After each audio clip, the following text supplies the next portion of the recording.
Lorsque l'on se promène dans le sud-ouest de la France, on peut aujourd'hui croiser un nouvel insecte, le frelon Vespa velutina ou frelon asiatique.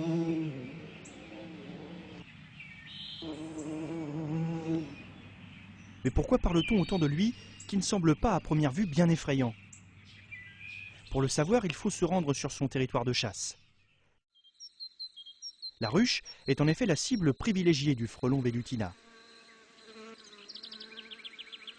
Elle représente pour lui un garde-manger très pratique et bien garni.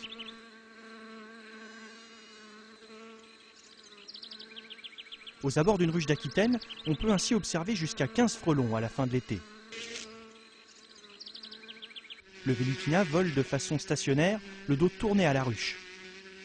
Il peut ainsi détecter la moindre abeille de retour à la colonie, chargée de miel ou de nectar.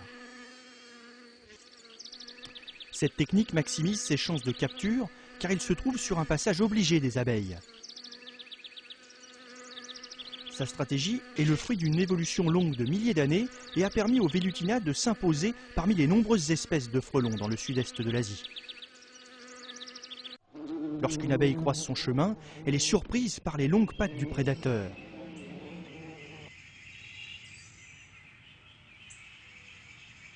Il l'emporte ensuite au loin pour commencer son macabre travail. Il se pend alors à une branche par une patte et commence à découper sa victime, son but étant de ne garder que le thorax, partie du corps contenant le plus de protéines. La tête tombe la première.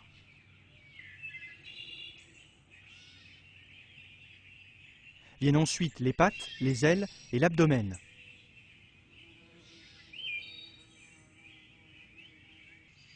Le frelon mâchera la chair de l'abeille et la portera aux larves de la colonie sous forme de boulettes nutritives. Mais son travail n'est pas toujours facile.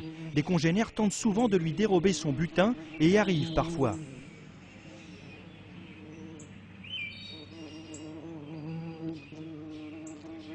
Ces conflits éclatent continuellement devant les ruches, où la compétition entre frelons est rude.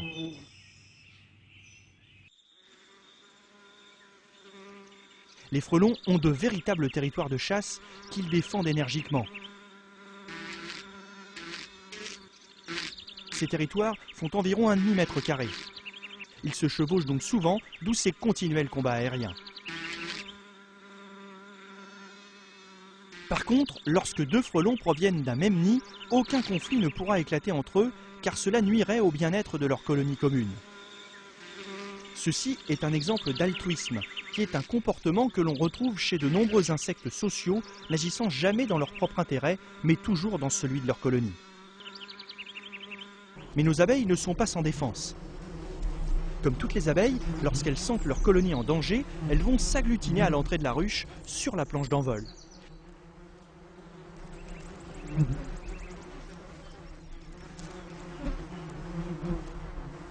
Ces abeilles sont appelées abeilles gardiennes. Leur rôle est d'empêcher toute intrusion d'indésirables. Pour cela, elles contrôlent systématiquement tout insecte se posant sur la planche grâce aux formes et aux odeurs.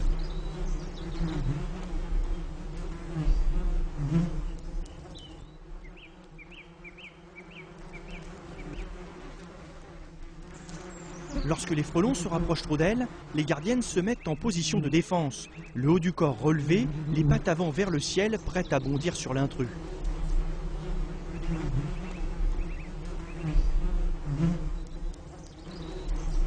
De temps en temps, un frelon téméraire tente de capturer une abeille directement sur la ruche. Aussitôt, des gardiennes se jettent sur lui. Le frelon est vite submergé d'abeilles. En quelques secondes, une centaine d'abeilles le recouvrent.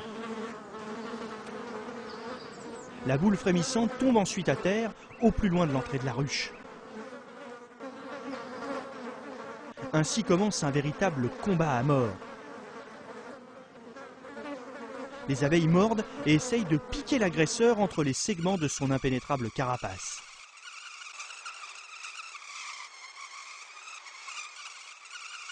Durant la bataille, qui peut durer 1 heure, les abeilles vont perdre leur vie, car piquer est pour elles fatal.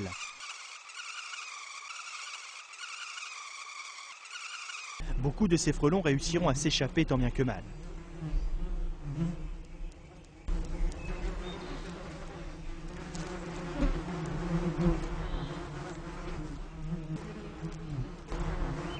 D'autres succomberont. Tout ceci nous montre que les abeilles françaises peuvent se défendre, mais que leurs moyens restent dérisoires face à un prédateur si bien adapté, alors qu'elles ne le sont pas. Mais il faut garder espoir.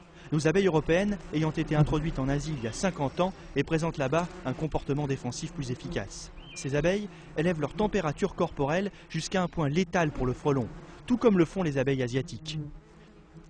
Cependant, nos abeilles subissent en Asie d'énormes pertes, tout comme ici en France. Il devient donc urgent d'aider nos abeilles à survivre face à ce prédateur implacable.